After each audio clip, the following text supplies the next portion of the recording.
Jeremy had teased that Demon Dean is an interesting twist because it's a demon version of Dean. It's not another demon entering Dean's body. Right. It's not a meat. He's not a new character entering a meat suit. It is a twisted version of Dean. So what can you tease about what kind of havoc he's going to cause for the people he loves and the people he doesn't even know yet? Well, I think the fact that he loves his newfound self. Because there's very little of real Dean left. He is so twisted and so. I actually just mentioned this. I just thought about this a little bit ago. It's almost like a heroin addict. It's like in his mind he's found the key to happiness, but in everybody else is watching this like horrible train wreck happen. So it's scary on the outside, but it is a party on the inside. Yeah. For me, Sam Dean had a beautiful moment at the end of last season when he said, "I'm proud of us." And now that all of this is going on, is Dean able to kind of hold on to that at all? Or is that so far away from his brain? Well, that's so funny because that line, that speech was flipped around a little bit. There was more words to that. To that speech. Right. And I kept saying it over and over and over, not on camera. I was just in rehearsing. I was over and I was like, it just didn't feel like this. It was too much. And I called.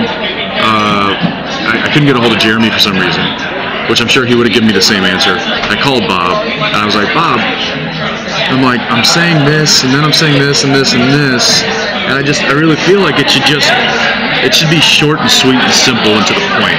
And he's like, fine, drop it. Like, okay, so just cut the whole second half and cut it. Okay. And then we got what we got, and I'm proud of us. Right, and which was so appropriate, that so would be what you would think would be said. So is he able to kind of recall at that moment, or is that kind of just so buried deep within the addiction? I think he'll get back to that, and I think it'll be, and I think in the totality of the whole series and the whole the journey that has been the Winchester brothers, he is proud of them. There have been some ups and downs, and there have been some faults and mistakes made along the way, but if it was 60% good and 40% bad, then the pendulum's swinging in the right direction, and he's proud. Yeah. And he's proud that they did what they did and fought how they fought and made the waves that they made and hung in there as long as they did. And he was resigning. I mean, that was his resignation. Yeah. He was like, listen, no matter what happened, at the end of the day, I'm proud of us. Like, I'm proud that we stuck in there and hung in there and we fought the fight. And to that, it's, so where do you go? Well, you have him waking up as a demon. Yeah, exactly, because nothing can ever be happy for too long on TV. No. But to kind of use that drug analogy that you mentioned earlier, if Dean's an addict, I'd imagine that Crowley is the drug dealer who keeps pushing the drugs onto him. What is that dynamic like? Until the drug dealer realizes that his subject is going off the deep end and he doesn't know how to control him anymore. That's when it starts to get interesting. So is Dean too much for Crowley to handle?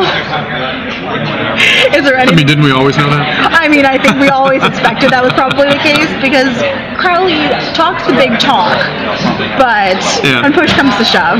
We see true colors, right?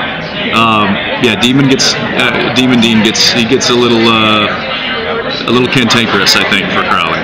I know Sam and Castiel are in contact about Dean. Are one or the other of them able to actually physically reach Dean at any point that you can tease? No, that's the problem. And that's where we kind of open up with in season 10. He can't. All the tricks in the book that he has of trying to find Dean is not working, and he's having to take some drastic measures to do so, and that will probably come back to haunt Sam a little bit in the future.